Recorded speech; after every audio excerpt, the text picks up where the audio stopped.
सुमिरत सिद्धि होई गणनायक करिबर बदन करहु अनुग्रह सोई बुद्धि राशि शुभ गुण सदना बंदऊ गुरु पद पदुम परागा सुरुचि सुबास सरस अनुरागा मंगल भवन अमंगल हारी उमा सहित जहि जपत पुरारी सुमिर शिवा शिव पाई पसाऊं बरनऊं रामचरित चित जाऊं पानी ग्रहण जब कीन महेशा हर्षे तब सकल सुरेशा हरि रामचरित सब आए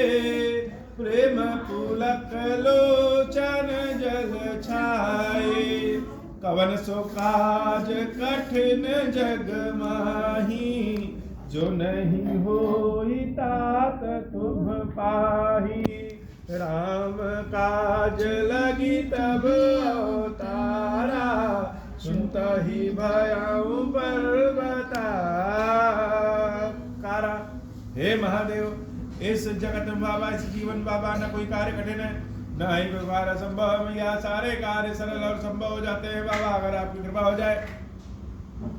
बाल कांड के बाद अयोध्या कांड की कथा शुरू करनी है लेकिन 2-3 दिन से कथा न कह के भगवत चर्चा हो रही है। चर्चा का मतलब है कि कुछ बात हम कहें और कुछ बात हमारे श्रोता कहें। तो श्रोता कौन है? श्रोता तो हमारे स्वयं खीरेश्वर महादेव जी। चर्चा में श्री हनुमान जी महाराज के बारे में हमने एक दिन बात की है कि जब प्रभु श्री राम से पहली बार वह मिले और देवी सीता का सबसे पहले जब उन्होंने दर्शन किया तो भाव भंगिमा क्या थी। फिर एक दिन चर्चा में हम लोग यह चर्चा किए कि भगवान का भोग कैसा होना चाहिए, भगवान का भोग कैसे लगाना चाहिए और भगवान के भोग के प्रकरण में देवी शबरी की कथा, देवी शबरी की चर्चा, उनके भोग की चर्चा हम लोग की है। आज एक छोटी सी चर्चा और कर लेते हैं। भगवान खीरेश्वर महादेव जी की कृपा से हर वर्ष 26 नवंबर के दिन श्री रामचरितमानस का अखंड पाठ बैठता है और 27 नवंबर को वह पूर्ण होता है। मेरी गणित में इस बार 17वां पाठ पूर्ण हुआ लेकिन शायद हम भूल रहे हैं इसलिए कभी कभी लगता है कि नहीं 16वां पाठ पूर्ण हो।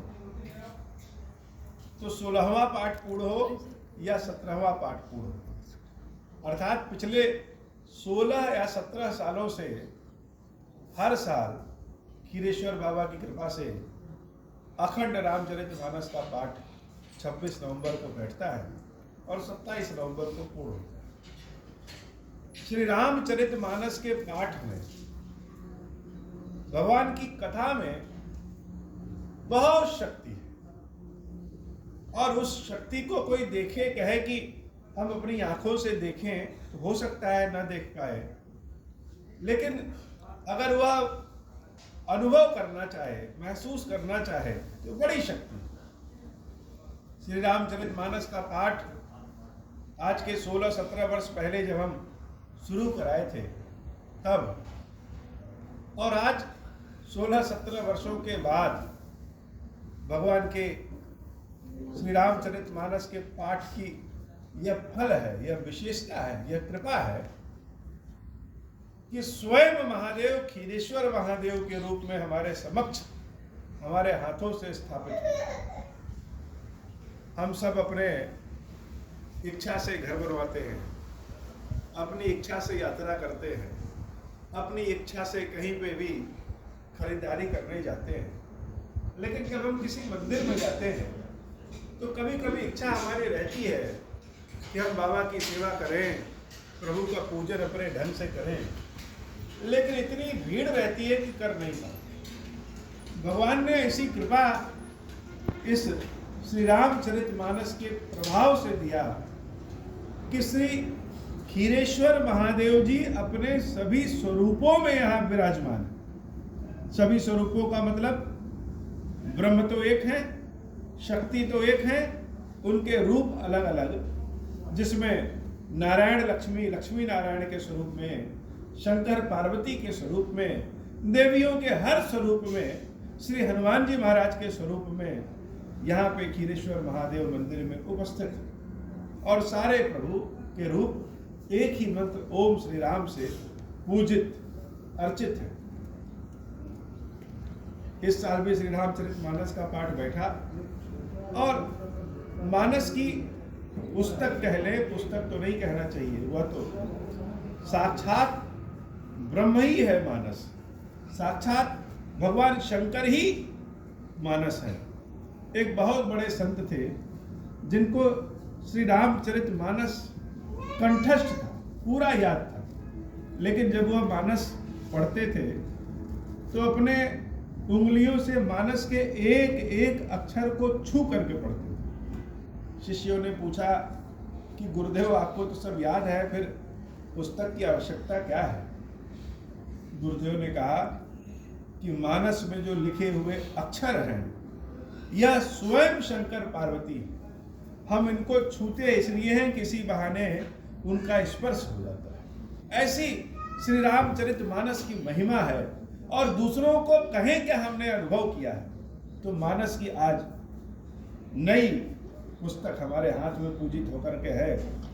और आज अगर हम चर्चा करना चाहें तो किस पे चर्चा करें?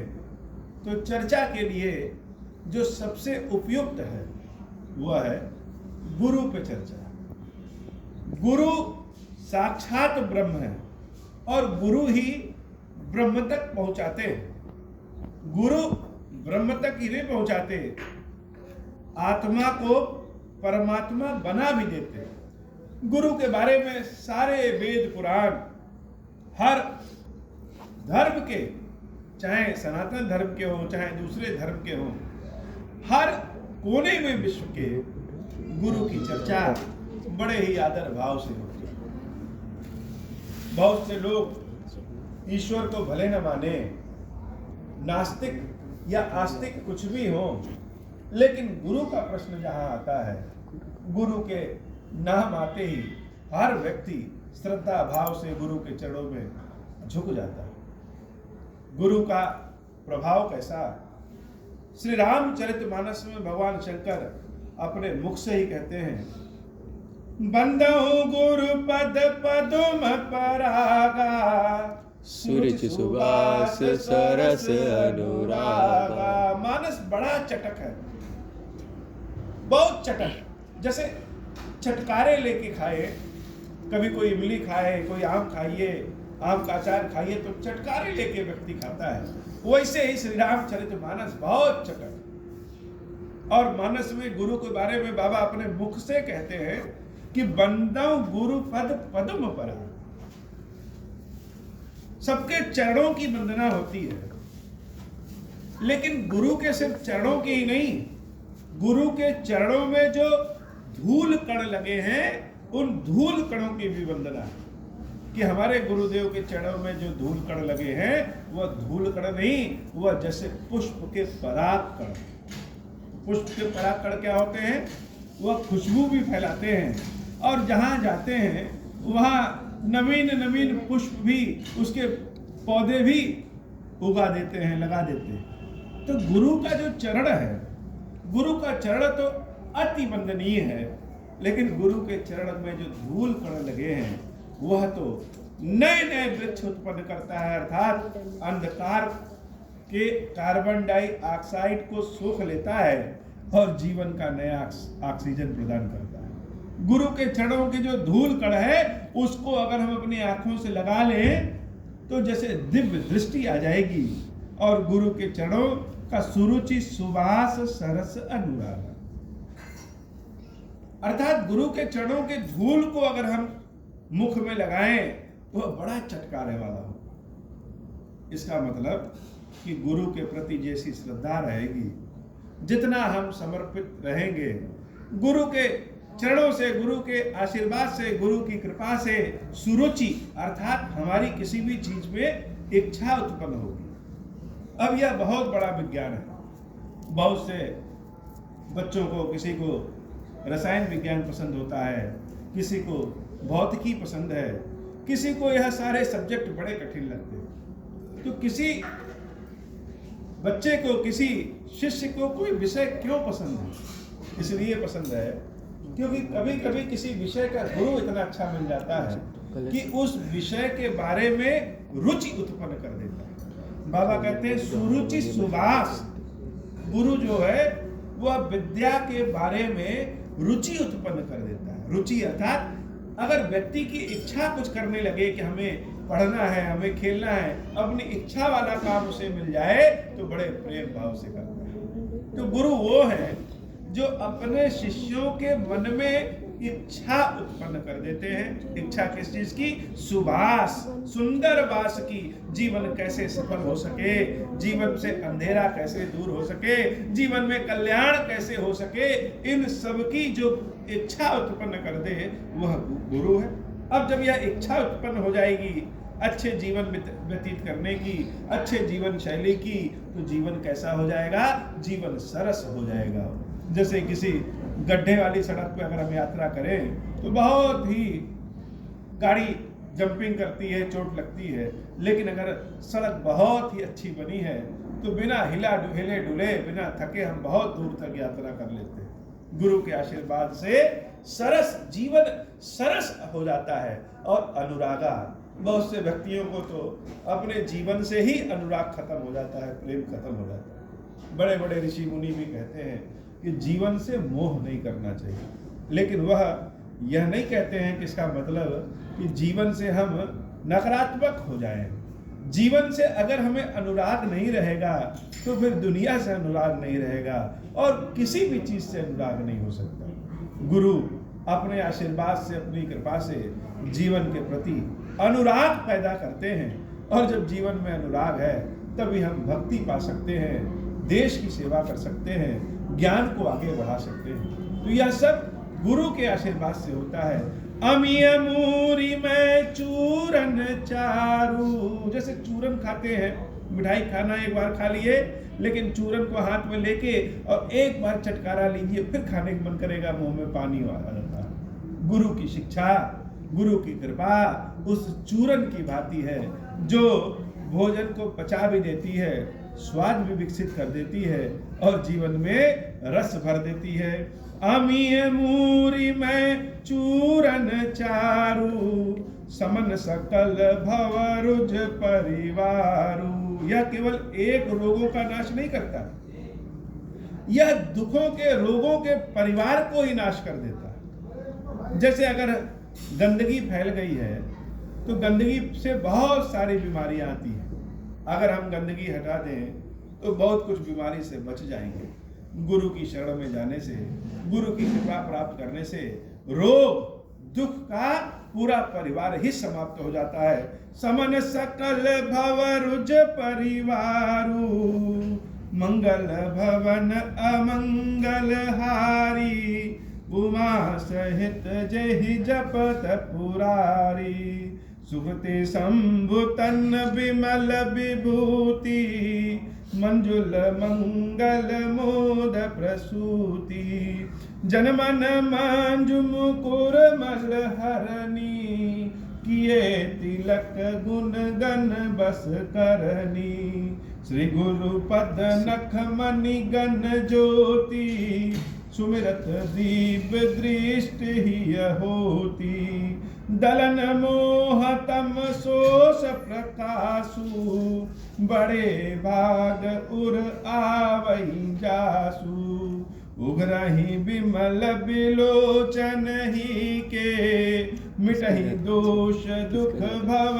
रजनी के, सुजहि राम चरित मणि मानिक, गुप्त प्रगट जह जो जहि खानिक मंगल भवन अमंगल हारी उमा सहित जहि जपत पुरारी जथा सुवंजन आंजी दृग साधक सिद्ध सुजान कौतुक देखत शैल बन भूतल भूरि निधान मंगल भवन अमंगल हारी उमा सहित जहि जपत पुरारी गुरुपद रज मृदु मंजुल अंजन नयन अमीय दृग दोष विभंजन तहि करि विमल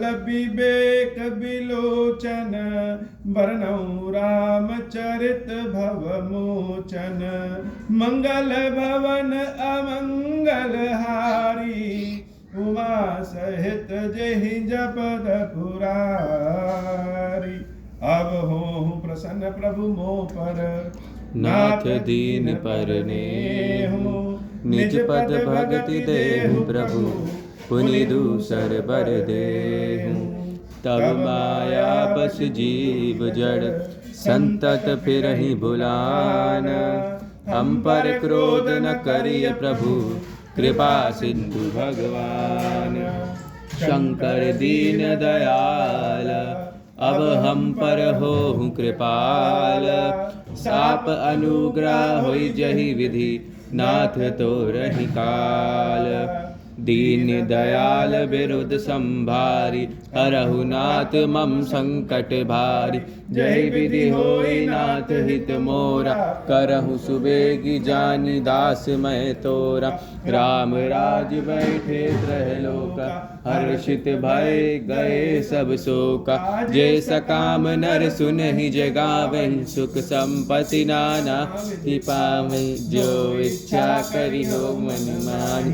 हरि प्रसाद कछु दुर्लभ नाहि मंगल भवन अमंगल हारी उमा सहित जय जपत पुरारी। बोले श्री खीरेश्वर महादेव जी खीरेश्वरी मैया जी की साही जय हो। खीरेश्वरम हे भगवान शंकर आप ऋण पातक दुर्भाग्य और दरिद्रता की निवृत्ति के लिए तथा संपूर्ण पापों का नाश करने के लिए मुझ पर प्रसन्न होइए। मैं दुख और शोक की आग में जल रहा हूँ, संसार भय से पीड़ित हूँ, अनेक प्रकार के रोगों से व्याकुल और दीन हूँ। खीरेश्वर मेरी रक्षा कीजिए। देव देवेश्वर सबको निर्भय कर देने वाले महादेव जी मेरी इसकी हुई पूजा को पार्वती जी के साथ ग्रहण कीजिए, मेरा मंगल करिए। महादेव शिव शंभु महादेव शिव शंभु महादेव शिव शंभु। ओम श्री राम।